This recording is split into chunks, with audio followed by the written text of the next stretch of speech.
Welcome to another episode of Washington in Focus. I'm Carlene Johnson with the Center Square, and I'm our state government correspondent, along today with our investigative reporter for the Center Square, Washington, TJ Martinell. And TJ and I this week got the opportunity to work together to compile an article that I think we might be the first ones reporting on some of the audit findings. Let's set this because we've spent the last couple of weeks in our podcasts talking about what's happening with the Department of Children, Youth and Families and some of the investigation into alleged Somali daycare fraud, similar to what's happening in Minnesota. But you've been able to uncover some audit findings that suggest this isn't the first time DCYF has been warned to look into these things. And the appearance now is that maybe some of those things that were warned and action points weren't taken advantage of. So fast forward as to where we are right now with things. We're going to assume folks are aware of what the alleged scandal is, and then let's go from there. Yeah, so I started looking into past audits done by the state auditor's office.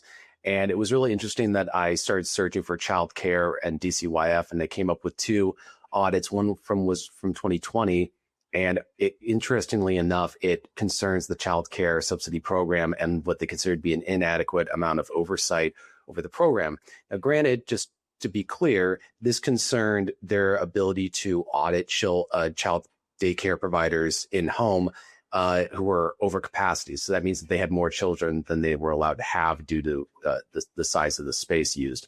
And when the state auditor's office requested information from the daycare providers, some of them did not respond at all, sent no records, which is, I mean, we're going to have to, that really begs the question of why didn't they and who are they? And does somebody need to go knock on their doors?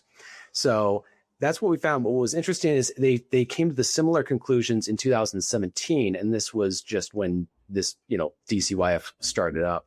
So that's kind of what's going on. And yeah, to my knowledge, we are the first media outlet to report on this. And it was interesting. The day I reached out to the state auditor's office to discuss these audits, they sent out a statement saying that they were in the process of completing an audit on DCYF's child care program, but it concerns federal funding only. So the question is, are they going to investigate it for how it spent state tax dollars? And that release that we've both seen from Pat McCarthy, our current Washington State Auditor, as you just mentioned, only references looking into some of the federal funding, and they're under FBI investigation, so they have to provide that. So it's not as if the office is saying we're going to look at taxpayer subsidies, state taxpayer subsidies, which is what you and I have been uncovering for the last 2 weeks. So there's got to be a lot more to come. And you're hearing the growing call from lawmakers and just private citizens to say, we have to see more. We need to see the contracts. And of course, DCYF at this point is not producing any of those. And remind me, because you've got some public records requests in, as do I, when we can expect to receive those public records back from DCYF.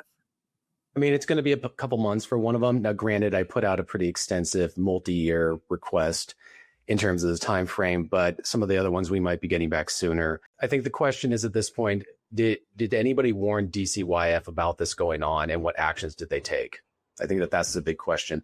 The other one that we really have to ask ourselves is the kind of lukewarm, lackluster response from state officials who are trying to downplay what might potentially be going on. I mean, that really raises these questions, because you talk to a former state auditor who was like, I think the response would have been a lot different if he was still in office based on what he said. Yeah, 100%. Yeah. I received a phone call late in the day on Tuesday of this week from former state auditor Brian Sontag, who was our state auditor for more than 20 years, 92 to 2012, roughly.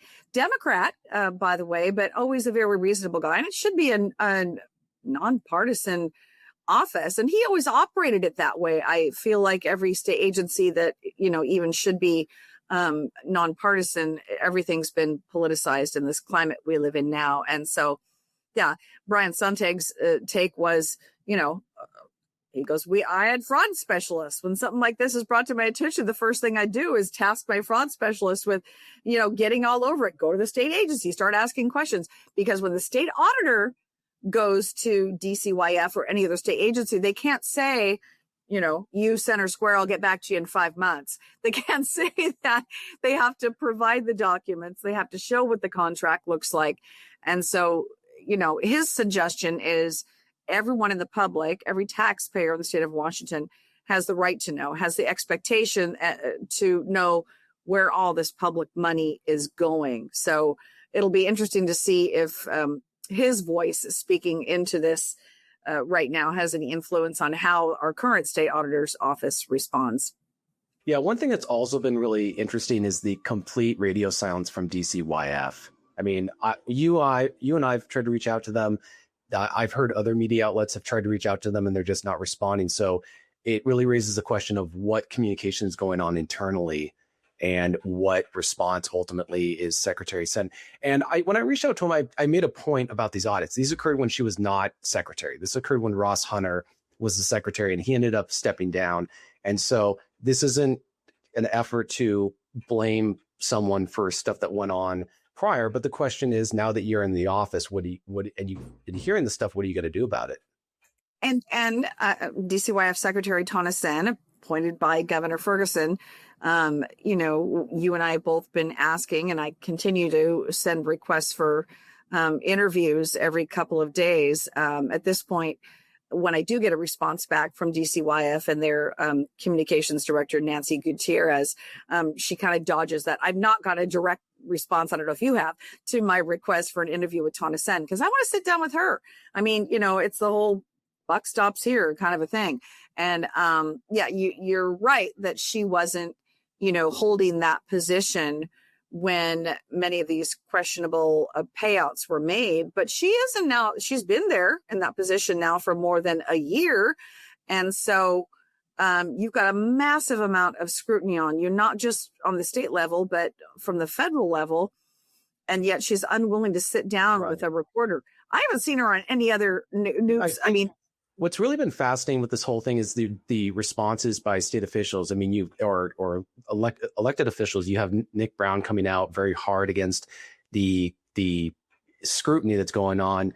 Kate Wilson was being interviewed by media and just flatly said, no, we're not going to investigate. What I've seen from our governor, Bob Ferguson, is that he's taken a more tempered response where he hasn't really said anything either way. Well, and I am aware, having spoken to State Representative Jenny Graham on Thursday, that she's going to be reintroducing legislation, slightly amended, to basically undo the hate crimes hotline, which you've reported on extensively, TJ. And that's been sort of weaponized, that's her word, against, independent journalists, myself included. That's the crazy part is you could have people committing fraud, reporting people for scrutinizing them. I mean, and then what happens if somebody who is engaging in fraud attacks someone who's asking them questions, and then there's allegations over what was said during the assault, because our hate crime law now allows for you to have committed a hate crime in the process of self-defense. I mean, I definitely see if that were to happen.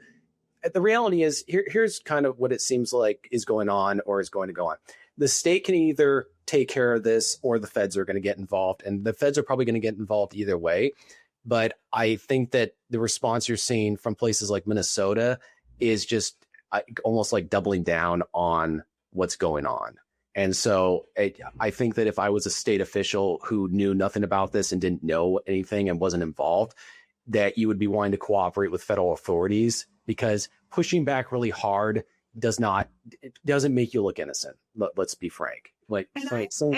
Saying that there's absolutely no fraud, it's like you don't know until you've investigated, and you're saying you're not going to investigate. Well, then it's like somebody saying somebody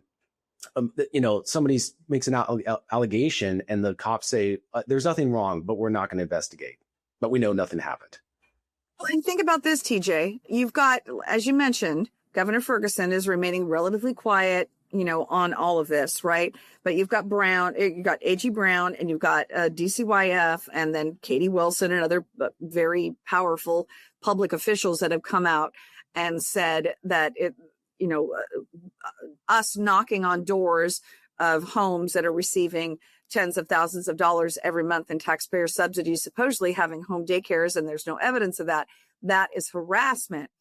At this point, if Governor Ferguson simply came forward and made a very public statement, for crying out loud, hold a press conference, this issue should not be political. And he could garner himself a number of points from the crowd in the middle and even the crowd to the slightly right, where he says, you know what, I don't want anybody harassing anybody, but there's certainly the suggestion here, the appearance of potential fraud, and we're going to look into it. We're going to get to the bottom of it. We want to protect the Washington state taxpayer. If he did that, for crumb's sake, that would go so far in support for him for a potential second term.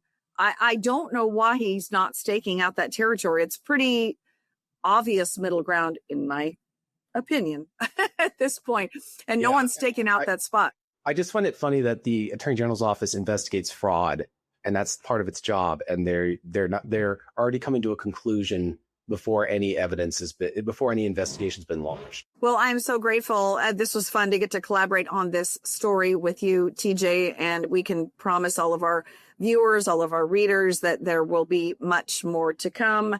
I hate using that, term. We've just scratched the surface on this, but it's really true. There's so many layers here, whether it's, adult home suspected fraud, taxpayer subsidies, the whole autism system, everything you've heard about in the national media and stuff happening in Minneapolis. It's happening here in Washington state. And I'm not certain it's happening on the scale of there. I can't speculate one way or the other, but I can promise anybody watching that TJ and I are going to be heavily invested in uncovering this to the best of our ability. So thank you, TJ. I really appreciate your work on this. And I would encourage anybody watching, if they're more curious or interested in this, we've got multiple stories up at thecentersquare.com/Washington, along with TJ Martinell. I'm Carlene Johnson. This has been another episode of Washington in Focus.